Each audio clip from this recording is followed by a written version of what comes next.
28 September রোববার সকাল থেকেই রাজধানী ঢাকার আকাশ মেঘলা, ঝিরঝিরি বৃষ্টি ঝরছে ভোর হওয়ার পর থেকেই। এমন আবহাওয়া প্রায় সারাদিন বিরতিহীনভাবে বজায় থাকতে পারে বলে জানিয়েছে আবহাওয়া অধিদপ্তর। আজ সকালে অধিদপ্তরের পূর্বাভাসে বলা হয়েছে, ঢাকা ও আশেপাশের অঞ্চলে আকাশ আংশিক মেঘাচ্ছন্ন থাকবে।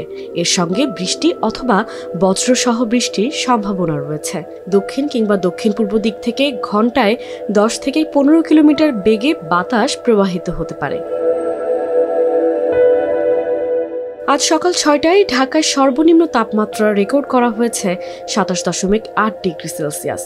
আবহাওয়া অধিদপ্তরের তথ্য অনুযায়ী বৃষ্টির কারণে দিন ও রাতের তাপমাত্রায় সামান্য পরিবর্তন ঘটতে পারে। এদিকে ঢাকা বিভাগ ছাড়াও দেশের সব বিভাগেই হালকা থেকে মাঝারি ধরনের বৃষ্টি অথবা বজ্র বৃষ্টি হতে পারে। কোথাও কোথাও ভারী বর্ষণেরও সম্ভাবনা রয়েছে বলে জানানো হয়েছে।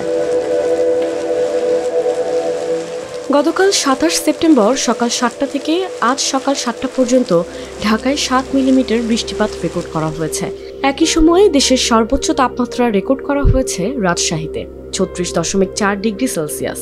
অন্যদিকে সর্বনিম্ন তাপমাত্রা ছিল বান্দরবানে 23.4 ডিগ্রি সেলসিয়াস। আবহাওয়া অধিদপ্তর জানিয়েছে, মৌসুমী বায়ু বর্তমানে সক্রিয় রয়েছে এবং এটি সারা দেশে প্রভাব বিস্তার করছে। এর ফলে বর্ষণমুখর পরিস্থিতি কয়েকদিন অব্যাহত থাকতে পারে।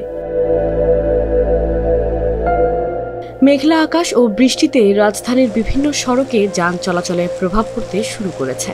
সকাল থেকে অফিসগামী মানুষকে বৃষ্টিতে ভিজে চলাচল করতে দেখা গেছে। শহরের বিভিন্ন এলাকায় অস্থায়ী জলাবদ্ধতাও তৈরি হচ্ছে বলে খবর পাওয়া গেছে।